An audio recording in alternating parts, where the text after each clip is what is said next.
Hi again, we're in here inside in my tunnel where it's less windy than it was outside there. I'm just going to show you in this video some of the things that you will need to get started. In the main, I'm going to try and keep it as simple as possible and try and recycle where I can and reuse and make it as environmentally friendly as possible. Some of the containers that I have here, I'll show you some of the recycled ones first. This would have been a mushroom tray, some little cherry tomatoes, and this is a big mushroom tray that you can get down in Dillon's. They're delighted to get rid of them. You can use this one. This is big enough for you to have enough salad on an ongoing basis. You can have a series of these. You could fit 6 lettuce plants in this, plus a little bit of rocket around the side. I do drill holes in the bottom of them. I'm just noticing the big fat slug on the side there. I do drill holes in the bottom so that they will be free draining and that they won't get waterlogged. So there's some containers that you can use. They come in all various different sizes. The other recyclable to be used in all of this are toilet roll inserts. Very topical at the moment, are toilet roll inserts, but they can be used to great benefit for little seedlings that do not like to be moved. Some plants, like these tomatoes, you can sow the group of seeds together and they don't mind being transplanted. Other seedlings, such as these peas here, I have them sown in little individual modules because they don't like to be moved. It gives them an awful setback. So the toilet rolls set up in these little pots here, in these little trays, are wonderful for things like peas and beans. So start saving those. Then other containers that you might have to buy would be things like these various different sized trays here. So it very much depends on what you're growing. So say something like this, you could maybe start off your courgette seeds in, because they're quite a big seed. Something like a beetroot, which is a small seed, you can start in these ones here.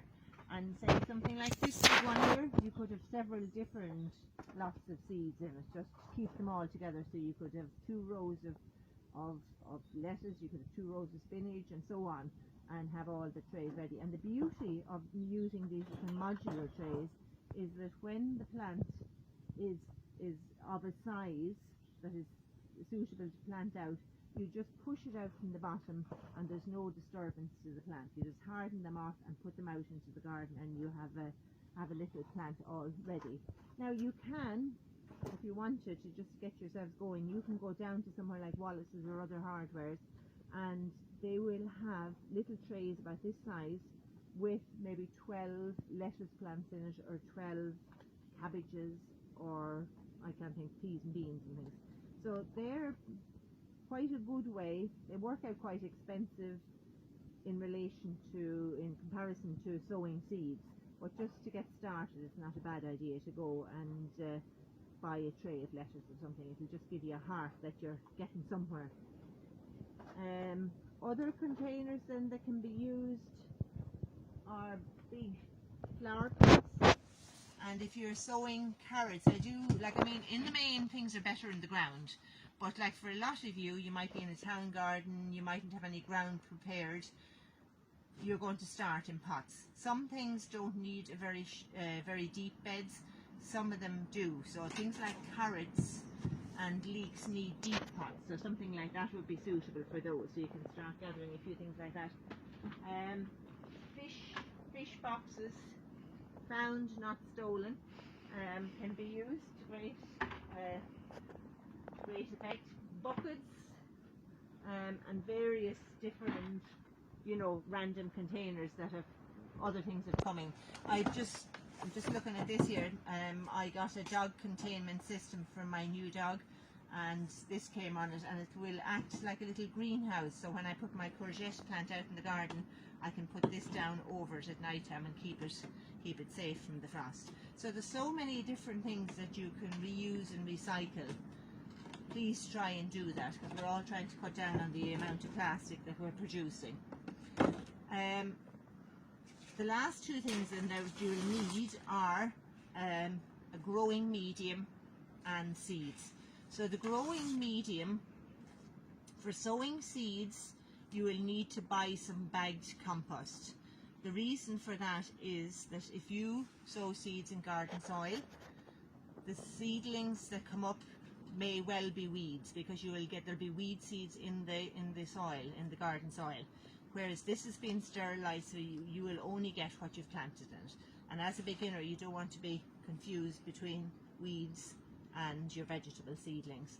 The compost on the bag, this one says here all-purpose compost, so you can use it either for potting on things or sowing seeds in.